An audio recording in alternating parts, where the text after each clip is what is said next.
Doctor साहब सभी doctors को आप लोगों को बताना पड़ता है कि इस पेशेंट को क्या प्रॉब्लम है, उसके बाद ट्रीटमेंट होता है। जी, यही रेडियोलॉजी की खासियत है।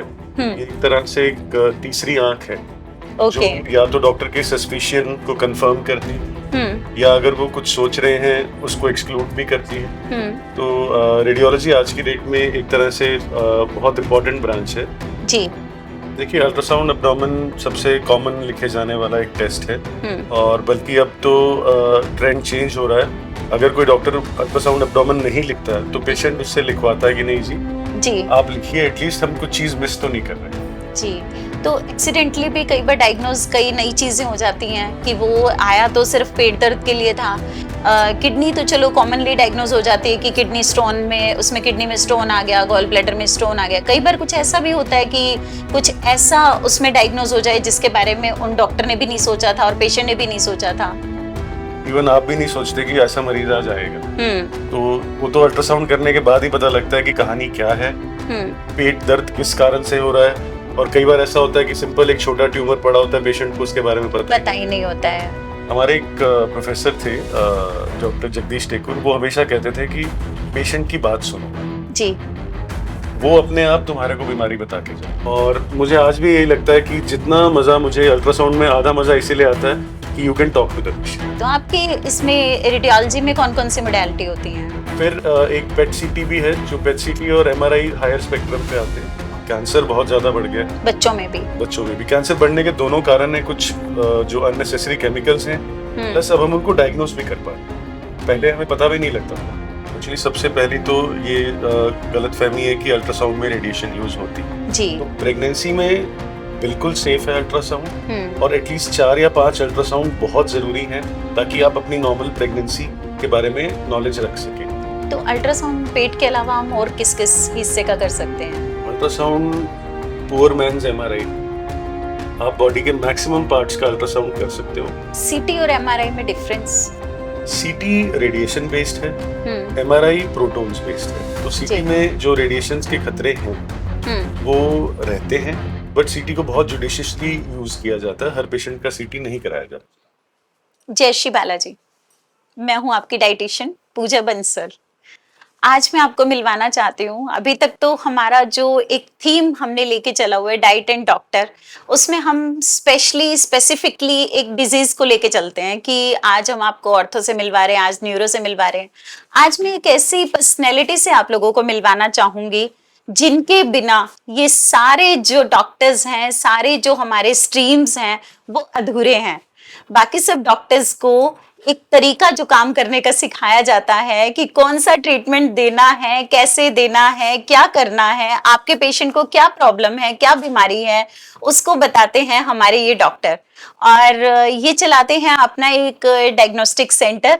आइए हम इन्हीं से पूछते हैं इनका नाम और इनका काम, तो आपको अब पता चलेगा कि सभी डॉक्टर्स के साथ जुड़े रहना इनका क्यों जरूरी है। हाँ जी डॉक्टर साहब, नमस्कार। नमस्कार, मेरा नाम डॉक्टर अभिषेक खुराना है। स्वागत है जी आपका। Thank you. और मैं ओम डायग्नोस्टिक सेंटर का संचालक हूँ जी। और पिछले ऑलमोस्ट ये 10वां वर्ष है हमारे सेंटर को खुले। 10 ईयर हो गए सिरसा में आपको जी। तो ओम डायग्नोस्टिक सेंटर जो सिरसा में है, पिछले 10 सालों से डॉक्टर साहब रन कर रहे हैं। डॉक्टर साहब सभी डॉक्टर्स को आप लोगों को बताना पड़ता है कि इस पेशेंट को क्या प्रॉब्लम है, उसके बाद ट्रीटमेंट होता है। जी, यही रेडियोलॉजी की खासियत है। ये एक तरह से एक तीसरी आंख है जो या तो डॉक्टर के सस्पिशन को कंफर्म करती है या अगर वो कुछ सोच रहे हैं उसको एक्सक्लूड भी करती है। तो रेडियोलॉजी आज की डेट में एक तरह से बहुत इम्पोर्टेंट ब्रांच है जी। तो कई बार ऐसा होता है कि पेशेंट जैसे कि उनको पेट में दर्द है या हल्का फुल्का वो सोचते हैं कि गैस्ट्रिक होगा, या कई बार एसिडिटी समझ के हम उसको लाइट ले लेते हैं और कुछ प्रॉब्लम मिस कर जाते हैं, या डॉक्टर हमें लिखते हैं यूएसजी एब्डोमेन और 50% पेशेंट ने डॉक्टर ने लिखा तो करवा लिया, 50% पेशेंट सोचते हैं कि शायद बिना करवाए चल जाएगा। तो इसमें आप क्या कहना चाहेंगे? देखिए, अल्ट्रासाउंड एब्डोमेन सबसे कॉमन लिखे जाने वाला एक टेस्ट है और बल्कि अब तो ट्रेंड चेंज हो रहा है। अगर कोई डॉक्टर अल्ट्रासाउंड एब्डोमेन नहीं लिखता है तो पेशेंट उससे लिखवाता है कि नहीं जी आप लिखिए, एटलीस्ट हम कुछ चीज मिस तो नहीं कर रहे जी। तो एक्सीडेंटली भी कई बार डायग्नोज कई नई चीजें हो जाती हैं कि वो आया तो सिर्फ पेट दर्द के लिए था। किडनी तो चलो कॉमनली डायग्नोज हो जाती है कि किडनी स्टोन में, उसमें किडनी में स्टोन आ गया, गॉल ब्लैडर में स्टोन आ गया। कई बार कुछ ऐसा भी होता है कि कुछ ऐसा उसमें डायग्नोज हो जाए जिसके बारे में उन डॉक्टर ने भी नहीं सोचा था और पेशेंट ने भी नहीं सोचा था। इवन आप भी नहीं सोचते कि ऐसा मरीज आ जाएगा। तो वो तो अल्ट्रासाउंड करने के बाद ही पता लगता है कि कहानी क्या है, पेट दर्द किस कारण से हो रहा है। और कई बार ऐसा होता है कि सिंपल एक छोटा ट्यूमर पड़ा होता है, पेशेंट को उसके बारे में पता ही नहीं होता है। तो आपके पास कोई ऐसा केस जिसमें आपने डायग्नोज किया हो और डायग्नोज के बाद आपको पता चलो ये सेकंड स्टेज है या थर्ड स्टेज है और उसके बाद हम उसकी लाइफ सेव कर पाए हैं? नहीं, ऐसे बहुत केसेस है, स्पेशली ब्रेस्ट और थायराइड कैंसर्स के। सिरसा में बहुत पेशेंट्स हैं जो आए एक रूटीन स्कैन के लिए, या किसी को था कि शायद मेरी छाती में कोई गांठ है या कोई गांठ हो ना, और उसके बाद वो सस्पिशियस निकली और आगे एफएनएसी जो नीडल टेस्ट होता है वो हुआ। उसके बाद टाइमली ट्रीटमेंट हो गया क्योंकि वो एकदम स्टेज 1 पे डायग्नोस हो गया, मेलिग्नेंसी जो है उसको मिला, और स्टेज 1 पे डायग्नोज हो गया तो उनका ट्रीटमेंट प्रॉपर 100% क्योर हो गए। बिल्कुल, बहुत फर्क पड़ता है। अगर वही तीसरे या चौथी स्टेज होती तो आपको ज्यादा नहीं कर पाते। अगर पहली स्टेज थी तो ट्रीटमेंट भी इफेक्टिव रहा, पेशेंट की लाइफ में 10-15-20 साल का इजाफा हुआ। जी। तो आपकी एमबीबीएस के स्टूडेंट लाइफ का कोई ऐसा किस्सा जो आपको आज तक याद है, मेमोरेबल? हमारे एक प्रोफेसर थे, डॉक्टर जगदीश टेकुर, वो हमेशा कहते थे कि पेशेंट की बात सुनो जी। वो अपने आप तुम्हारे को बीमारी बता के जाएगा। जी। आपका कौन सा ईयर था तब? ये हमारा फाइनल ईयर था। ओके। और मुझे आज भी यही लगता है कि जितना मजा मुझे अल्ट्रासाउंड में, आधा मजा इसीलिए आता है कि you can talk to the patient. Okay. वो अपने आप आपको बता रहा है कि मुझे क्या हुआ, मुझे क्या क्या प्रॉब्लम है। बिल्कुल, पुरानी रिपोर्ट्स भी बताएगा, तो वो सारी कहानी अपने आप बताएगा। आपका आधा डायग्नोसिस वहीं बन जाता है। ओके। क्योंकि पेशेंट जब अपने सिम्टम्स बताता है, अपनी प्रॉब्लम आपसे शेयर करता है, तो आपको डायग्नोज करना इजी हो जाता है। अदरवाइज लोगों को लगता है पेट तो एक छोटा सा एरिया, जबकि आप जब डायग्नोज कर रहे हो तो आपको पता है बहुत कुछ है देखने के लिए उसमें। और वो हमेशा कहते थे कि अगर वो उठ के हॉस्पिटल तक आया है तो उसके पीछे कोई ना कुछ तो उसको दिक्कत है, तो वो कुछ ना कुछ तो ढूंढना पड़ेगा। तो डॉक्टर साहब आपकी फैमिली में कौन कौन है? मेरी फैमिली में मेरी वाइफ है, स्किन स्पेशलिस्ट हैं, 2 बच्चे हैं, एक 8th में है और बिटिया 5th में है जी, और बड़े ब्रदर हैं वो भी पीडियाट्रिशियन हैं जी, भाभी हैं वो भी गायनेकोलॉजिस्ट हैं। सब मेडिको फैमिली है जी। जी। तो डॉक्टर साहब एक बहुत ही रिनाउंड मेडिको फैमिली से बिलोंग करते हैं और सिरसा में आप पिछले लगभग 40 इयर्स से आपकी फैमिली? मेरे फादर यहाँ पे ऑलमोस्ट 34 इयर्स हो गए। 34 इयर्स से 34 इयर्स से यहाँ मतलब प्रैक्टिस में हैं और उसके बाद आप सब लोगों ने प्रैक्टिस स्टार्ट कर दी। Second generation. जी। तो आपके इसमें रेडियोलॉजी में कौन कौन सी मोडालिटी होती हैं? रेडियोलॉजी में एक्सरे है, अल्ट्रासाउंड है, उसके बाद सीटी स्कैन है, एमआरआई है, मैमोग्राफी है, ओपीजी है। तो बहुत मोडालिटीज तो बहुत सारी हैं। ब्रॉड बेस्ड अगर देखा जाए तो इनमें कुछ मोडालिटीज हैं जो एक्सरे पे काम करती हैं जी, जैसे x ray, CT scan, CBCT, OPG जी। फिर कुछ मशीन्स हैं जो साउंड वेव्स पे काम करती हैं, ठीक है। जैसे कि अल्ट्रासाउंड और कलर डॉपलर। फिर एमआरआई है जो कि मेनली प्रोटॉन बेस्ड है, ठीक है, तो वो उसमें रेडिएशन का इस्तेमाल नहीं होता। ओके। फिर एक पेट सीटी भी है, जो पेट सीटी और एमआरआई हायर स्पेक्ट्रम पे आते हैं। पेट सीटी मेनली ट्यूमर्स और पेट में क्या है कि एनाटॉमी के साथ साथ आप उसका फंक्शन भी देख सकते हैं कि क्या हो रहा है। ओके। तो एक्सरे एकदम बेसिक इन्वेस्टिगेशन से लेके पेट सीटी तक एक न्यूक्लियर टेस्ट है। बिल्कुल जी। तो सीटी स्कैन में काफी हाई रेडिएशन होता है और कई बार पेशेंट बोलता है कि इतना सारा रेडिएशन क्यों, जरूरी है क्या ये स्कैन? नहीं, ये बेनिफिट, रिस्क वर्सेस बेनिफिट होता है। और अब तो जो नई मशीन्स आ रही हैं उनमें लो डोज प्रोटोकॉल्स हैं, जैसे कि आपने पहली बार स्कैन किया कैंसर को डिटेक्ट करने के लिए, बट अब आपके फॉलो अप स्कैन्स होंगे ये देखने के लिए कि वो फैला है कि नहीं। जी। तो आप सब्सिक्वेंट जो नेक्स्ट स्कैन्स होने उनमें आप लो डोज यूज कर सकते हैं। ठीक है। तो अब ये मशीन्स भी आ गई हैं ऐसी, एक बार डायग्नोज होने के बाद दूसरी बार हम डोज उसमें कम करके टेपर करके लेते हैं। बच्चों के लिए हम जैसे रूटीन में कम डोज ही यूज करते हैं। Okay, okay. इवन कोविड के टाइम भी हम जब चेस्ट स्क्रीनिंग कर रहे थे तो बहुत सीटीज हो रहे थे तो हम लो डोज ही यूज करते थे। तो डॉक्टर साहब जिस हिसाब से आजकल पोल्यूशन है और जिस तरह का खाना हम लोग खा रहे हैं, तो क्या आपको ऐसा लगता है कि हम जो डायग्नोज बड़ों में कर रहे थे अब जो हम बच्चों में भी कर रहे हैं, तो क्या उनमें भी इन बीमारियों का खतरा उतना ही बढ़ गया है? बहुत बढ़ गया, लाइफस्टाइल डिजीजेस बहुत बढ़ गई हैं और कैंसर बहुत ज्यादा बढ़ गया है। बच्चों में भी कैंसर बढ़ने के दोनों कारण है। कुछ जो अननेसेसरी केमिकल्स हैं प्लस अब हम उनको डायग्नोस भी कर पा रहे हैं, पहले हमें पता भी नहीं लगता था। हाँ, ये चीज मैटर करती है कि पहले हम लोग इस चीज को डायग्नोज ही नहीं कर पा रहे थे। पहले वो इतनी मोडालिटीज नहीं थी कि आप डायग्नोस कर पाओ, तो वो आमतौर पे ठीक है कैंसर का ठप्पा लग जाता था, पर कई बार वो कैंसर नहीं भी होता था। तो डायग्नोस्टिक्स की भी एक्यूरेसी बढ़ी है और कैंसर भी बढ़ा है, दोनों चीजें बढ़ी। जी, तो डॉक्टर साहब कई बार जो प्रेगनेंसी में लेडीज हैं उनको रहता है कि गायनी ने हमें बार बार जो है अल्ट्रासाउंड लिख रहे हैं, हमारे हर ट्राइमेस्टर में हमें डायग्नोस करने के लिए बोल रहे हैं कि आप यूएसजी करा के आओ, और फीमेल को लगता है कि शायद ये रेडिएशन हमारे बच्चे के लिए सेफ है या नहीं है सेफ, तो ऐसा बार बार क्यों जरूरी होता है? एक्चुअली सबसे पहली तो ये गलतफहमी है कि अल्ट्रासाउंड में रेडिएशन यूज होती है। ओके। अल्ट्रासाउंड में रेडिएशन यूज होती ही नहीं है। अल्ट्रासाउंड साउंड की वो वेव्स हैं जो हमारे कान के सुनने की क्षमता से बाहर है। ओके। इनका सबसे पहले इस्तेमाल हुआ था जो टाइटैनिक शिप डूबी थी उसको ढूंढने में, तो साउंड वेव्स छोड़ते थे और जब वो साउंड वेव्स वापस आती थी उससे पता लगता था कि कितनी डेप्थ पे है। ओके। तो ये बेसिस बना था, और ऐसे ही अब हम क्या है, जो ट्रांसड्यूसर होता है उससे साउंड वेव्स पेशेंट की बॉडी में जाती हैं, वही वापस रिकलेक्ट होती हैं और उन्हीं से इमेज बनती है। जी। तो प्रेगनेंसी में बिल्कुल सेफ है अल्ट्रासाउंड, और एटलीस्ट 4 या 5 अल्ट्रासाउंड बहुत जरूरी है ताकि आप अपनी नॉर्मल प्रेगनेंसी के बारे में नॉलेज रख सकें।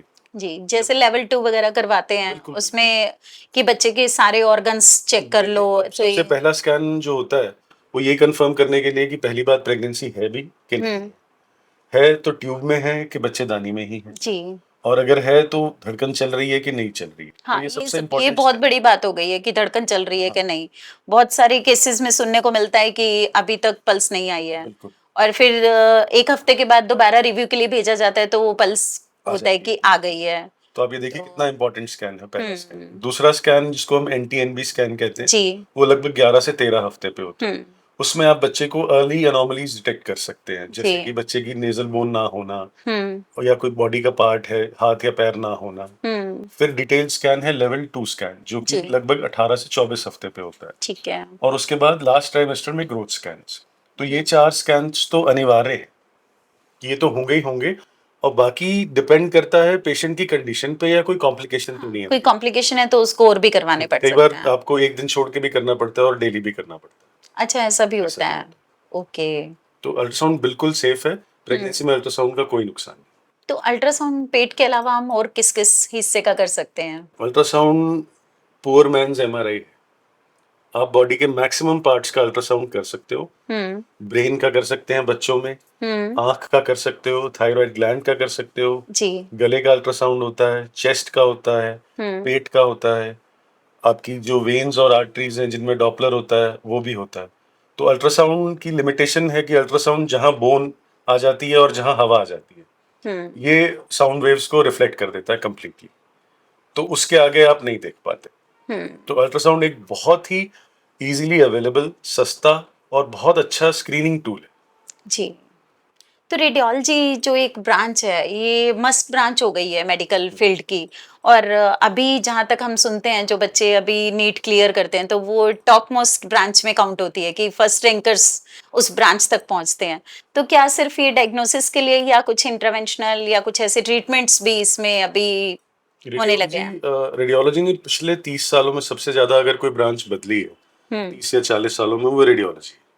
एक टाइम था कि जो हमारे प्रोफेसर बताते हैं कि हमारे को पकड़ पकड़ के ले जाते थे कि प्लीज कोई रेडियोलॉजी में PG कर लो। ओके। तब सिर्फ एक्सरे था। अब आप देखिए पिछले 40-45 सालों में अल्ट्रासाउंड आया, CT स्कैन आया, MRI आया, पेट आया। तो जब तक आप अपनी PG पूरी कर रहे हो एक नई टेक्निक मार्केट में है जी।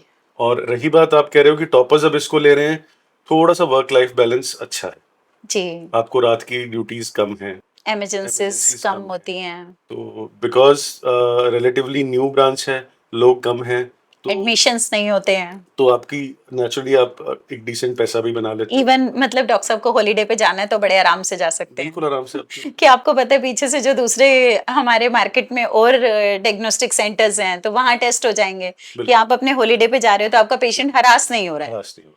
अदरवाइज हम कोई भी मेडिसिन या कोई भी ब्रांच और दूसरी लेते हैं तो उसमें आपका जो पर्टिकुलर पेशेंट है तो आपने पेशेंट एडमिट कर लिया तो वो आपकी वो आपके, हाँ बिल्कुल, आपके केस में सबसे बड़ी बात ये है कि हाँ, थोड़ा सा ओपीडी बेसिस काम है तो एटलीस्ट और आपने मुझे जैसा कि बताया कि आपकी वाइफ भी स्किन में है, हाँ जी, तो आप दोनों को ही हॉलीडे पे जाना हो तो मतलब आपने सोच के हाँ, ये प्लान किया कर है। सकते हैं बिल्कुल। बिल्कुल।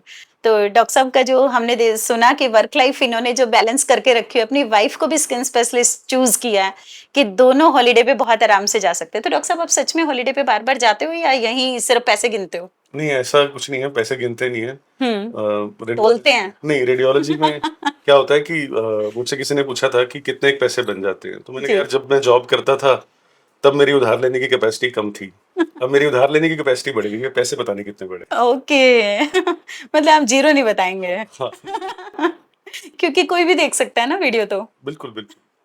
तो ठीक है, उधार लेने की कैपेसिटी बढ़ गई है। मतलब मैंने एक सवाल पहले भी एक डॉक्टर से किया था, तो उन्होंने बोला कि मैम पहले मैं कुछ भी शॉपिंग करता था, तो मैं रेट का टैग देखता था कि ये शर्ट ले रहा हूँ, ये जीन ले रहा हूँ, तो मुझे पहले उन्हें टैग देखना पड़ता था, ये 10,000 के, नहीं नहीं आउट ऑफ बजट है, 3,000 वाली ले लेता हूँ। बोले अब मैं टैग नहीं देखता, मैं कलर और ब्रांड जो मुझे पसंद है मैं वो लेता हूँ। तो आज भी टैग देखते हैं। आज भी टैग देखते हो, मीन्स अभी और ग्रो करना है। हाँ, नहीं नहीं, ओके। एक्चुअली रेडियोलॉजी का सेटअप बहुत एक्सपेंसिव है, जी। मशीन्स बहुत एक्सपेंसिव हैं, फिर उनकी मेंटेनेंस कॉस्ट बहुत एक्सपेंसिव है। ये चीजें हमने भी सुनी है कि एमआरआई मशीन्स वगैरह, तभी एक सिटी में एक दो मशीन होती हैं, कि अब सिरसा एक बहुत अच्छा एक सिटी है, डिस्ट्रिक्ट है, यहाँ तब भी इतनी मशीन्स नहीं है जितने रेडियोलॉजिस्ट हैं। बिल्कुल। तो यूएसजी की मशीन भी, अब यूएसजी में भी बहुत सारे अपडेट्स आ गए हैं बहुत अच्छी कि मशीन यूएसजी कई जगह पे तो सिर्फ एक सिंपल स्कैन हो रहा है, कई जगह यूएसजी में भी बहुत अच्छे मतलब आप मेजरमेंट्स ले सकते हैं। नहीं, अब 3D 4D इवन 5D काफी अच्छी टेक्निक्स आ गई हैं, तो नेचुरली मशीन्स काफी एक्सपेंसिव होती हैं, उनका रखरखाव भी काफी एक्सपेंसिव होता है, ओके। और आमतौर पे 5-6 साल बाद आपको उस मशीन के स्पेयर्स भी इजीली नहीं मिलते। ओके। तो ये जो सेटअप लगाना है वो काफी एक्सपेंसिव है अपने आप में। तभी मतलब आपकी ब्रांच जो है वो एक्सपेंसिव और यूनिक ब्रांच है। एक्सपेंसिव ब्रांच है जी। तो आपको बाकी सब डॉक्टर्स के साथ एक बॉन्ड रखना पड़ता है और बाकी सबको अपनी एक डिजीज के बारे में पढ़ना है स्पेसिफिकली। जैसे हम बात करें, सर्जन को सिर्फ अपनी सर्जरी पढ़नी है, ऑर्थो को सिर्फ अपनी ऑर्थो पढ़नी है, आपको सबकी पढ़नी पड़ती है। थोड़ा थोड़ा सबका, आपको सारों की चाहिए क्योंकि आपको उन सबके पेशेंट देखने हैं। थोड़ा थोड़ा सबका ज्ञान रखना पड़ता है और पेशेंट और डॉक्टर से इक्वली कम्युनिकेट करना पड़ता है, तभी जाके कोई डायग्नोसिस बनता है। जी। तो आपका मतलब एक वो नहीं है कि ब्रांच वाइज आपका फ्रेंड सर्कल हो, आपका तो पूरा ही एक वो रखना पड़ता है, सभी के साथ सबसे बना के सभी के बॉन्डिंग साथ, करके। हाँ, सभी के साथ। तो कुछ ऐसा स्पेशल जो आपको लगता हो कि जब आपने अपनी ब्रांच बनाई तो आपको ये चीजें फेस करनी पड़ी, स्पेसिफिकली कुछ ऐसा एक किस्सा जो आपको लगा हो कि जॉब ठीक थी या अपना सेटअप ठीक था? नहीं, दोनों अच्छी थी। देखो, जॉब में सीखने के बहुत मौके थे, बिकॉज मेडिकल कॉलेज में थी, तो वो medical college is like a temple, तो आपको रोज कुछ ना कुछ नया सीखने को मिलता है, और आज भी प्रैक्टिस भी आपको रोज कुछ ना कुछ सिखा रही है। बट ठीक है, एक टाइम बाद आपको अपने परिवार और अपनी जरूरतों का ध्यान रखना होता है, तो आप अपना सेटअप आपको अल्टीमेट सूनर और लेटर शुरू करना ही पड़ता है जी। और कोई इसमें कमी भी नहीं है, कोई हर्ज भी नहीं। सीटी और एमआरआई में डिफरेंस? सीटी रेडिएशन बेस्ड है, एमआरआई प्रोटॉन्स बेस्ड है। तो सीटी में जो रेडिएशंस के खतरे हैं वो रहते हैं, बट सीटी को बहुत जुडिशियसली यूज किया जाता है, हर पेशेंट का सीटी नहीं कराया जाता। जैसे पेशेंट ट्रॉमा पेशेंट है, एक्सीडेंटल केस आया, तो उसमें हमें एमआरआई करनी होती है, सीटी करनी होती है, क्या करना होता है, हमें कैसे पता लगे कि हम कहाँ जाएं? सीटी इसलिए करनी होती है क्योंकि सीटी बहुत फास्ट है, और आपको जो उस टाइम पे इमेजिंग में जरूरत है चीज की, ब्लीड हुई है कि नहीं हुई है, फ्रैक्चर हुआ है कि नहीं हुआ है, वो आपको इमीडिएटली पता लग जाता है। एमआरआई की क्लैरिटी बहुत अच्छी है, बट एमआरआई टाइम कंज्यूमिंग है। इमरजेंसी में हम उतना टाइम अफोर्ड नहीं कर सकते कि आधा घंटा सिर्फ स्कैन ही चल रहा है, इसीलिए सीटी की वैल्यू इमरजेंसी में बहुत क्रूशियल है। मेरे क्लाइंट का क्या हुआ था कि पेशेंट घर पे हेडेक बोल के बेहोश हो गया, और जब उसे लेके जाया गया मेडिसिन डॉक्टर के पास लेके गए, नॉर्मली जो घर के पास में एमडी मेडिसिन थे, तो उन्होंने बोला सिटी कराना पड़ेगा। सिटी करवाया तो हेमरेज था और वो पर चांस ऐसे रेडियोलॉजिस्ट के पास चेक हुआ कि उन्होंने ब्रेन कॉइलिंग साथ के साथ कर दी, तो वो पेशेंट की लाइफ सेव हो गई। बिल्कुल। रेडियोलॉजी तो कहाँ वो चेकअप कराने गए थे, कहाँ ट्रीटमेंट भी वहां मिल गया। अब रेडियोलॉजी आपको सिर्फ डायग्नोसिस नहीं, ट्रीटमेंट भी ऑफर कर रही है। जो इंटरवेंशन रेडियोलॉजी आई है, जो पिछले 10-15 सालों में काफ़ी इम्प्रूव हो रही है। ट्यूमर्स, कॉइलिंग, छोटे मोटे, हम अब छोटे शहर में बैठे हैं सिरसा में, लिवर एब्सेस या और कोई छोटी मोटी एब्सेस होती है तो हम यहीं पे कर लेते हैं। जी पहले इन्हीं प्रोसीजर्स के लिए पेशेंट को बाहर हिसार जाना दिल्ली पड़ता था। जी यहाँ पे एक हमारे डॉक्टर साहब हैं जो वेरिकोस वेन्स के लिए करते हैं लेजर, जी तो ये भी एक अपने आप में एक सर्विस है। जी तो और रेडियोलॉजी का स्कोप इंटरवेंशन के बाद बहुत ज़्यादा बढ़ गया है। ऑलमोस्ट हर मोडालिटी में कहीं ना कहीं इंटरवेंशन रेडियोलॉजी ने अपनी जगह बना ली है। अपनी जगह बना ली। ट्यूमर्स को बर्न करने के लिए रेडियो फ्रीक्वेंसी है, ब्रेन हेमरेज में रोकने के लिए कॉइलिंग है, हार्ट के जो स्टेंट्स डलते हैं वो एक्चुअली इंटरवेंशन रेडियोलॉजी ही है। जी तो इंटरवेंशन ने रेडियोलॉजी को एक नया आयाम दिया। जी तो डॉक्टर साहब यहाँ आने के लिए आपका बहुत बहुत धन्यवाद। और आपने जो पब्लिक को अवेयर किया कि डायग्नोस्टिक सेंटर अब सिर्फ डायग्नोस्टिक सेंटर नहीं है, ट्रीटमेंट सेंटर भी है और बहुत सारे ट्रीटमेंट हैं जो रेडियोलॉजी में भी होते हैं और डायग्नोसिस के कितनी इम्पोर्टेंस है, कितना ज़रूरी है, उसका आपने सब जो हमारे व्यूअर्स हैं उनको बताया। Thank you so much. जय श्री बालाजी।